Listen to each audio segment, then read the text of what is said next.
레위기 16장. 아론의 두 아들이 알 수 없는 불을 가지고 하나님 앞으로 나아갔다가 죽은 일이 있었다. 그 후에 하나님께서 모세에게 말씀하셨다. 내 형 아론에게 일러주어라. 휘장 안쪽의 지성소, 곧 궤를 덮고 있는 속죄판 앞에 아무 때나 들어오다가는 죽을 것이다. 내가 구름 속에서 속죄판 위에 임하기 때문이다. 아론이 성소에 들어갈 때 따라야 할 절차는 이러하다. 아론은 속죄 제물로 바칠 수송아리 한 마리와 번제물로 바칠 순양 한 마리를 가져와야 한다. 거룩한 모시 속옷과 모시 속바지를 입고 모시로 만든 띠를 두르고 모시로 만든 두건을 써야 한다.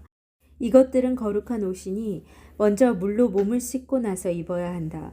그런 다음 그는 이스라엘 공동체로부터 속죄 제물과 번제물로 바칠 숫염소 2마리를 받아 가져와야 한다. 아론은 자신을 위한 속죄제물로 수송아지를 바쳐서 자기 자신과 자기 가족을 위해 속죄해야 한다. 또한 그는 수염소 2마리를 회막 입고 하나님 앞에 두고 제비를 뽑아서 하나는 하나님을 위한 것으로 다른 하나를 아사셀을 위한 것으로 정해야 한다. 하나님의 몫으로 정해진 염소는 속죄제물로 바치고 아사셀의 몫으로 정해진 염소는 속죄를 위해 광야에 있는 아사셀에게 보내야 한다.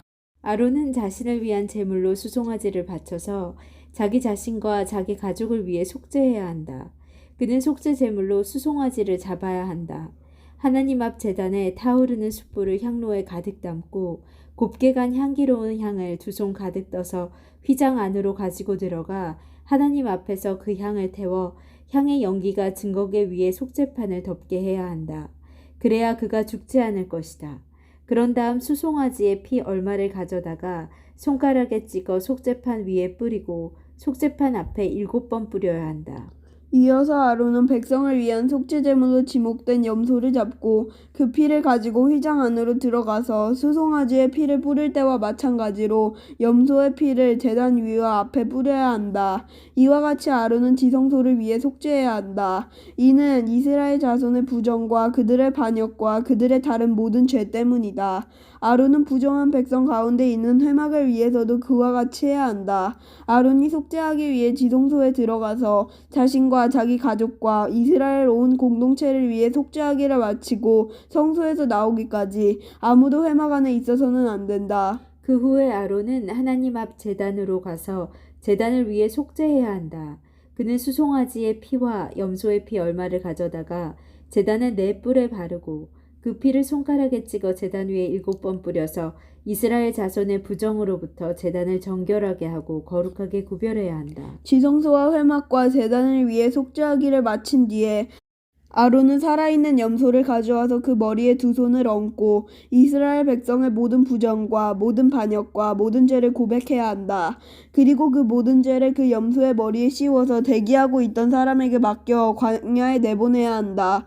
그 염소가 이스라엘 백성의 온갖 부정을 짊어지고 광야로 나가면 그는 그 염소를 광야에 풀어주어야 한다. 마지막으로 아론은 회막 안으로 들어가 지성소에 들어가기 위해 입었던 모시옷을 벗어서 거기 두어야 한다. 그는 거룩한 곳에서 물로 몸을 씻고 제사장 옷을 입고 자신을 위한 번제물과 백성을 위한 번제물을 바쳐서 자신과 백성을 위해 속죄한 다음 속죄 제물의 지방을 제단 위에서 불살라야 한다. 염소를 끌고 나가서 광야의 아사셀에게 놓아보낸 사람은 자기 옷을 빨고 물로 씻어야 한다. 그런 다음에야 그는 진 안으로 들어올 수 있다. 속죄제물로 바친 수송아지와 속죄제물로 바친 염소의 피를 지성소 안으로 들어가 속죄한 다음에는 그것들을 진 밖으로 가지고 나가서 그 가죽과 고기와 내장 전체를 불살라야 한다.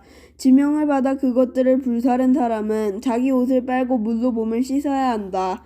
그런 다음에야 그는 진 안으로 들어올 수 있다. 이것은 너희가 지켜야 할 기준이며 영원히 지켜야 할 규례다.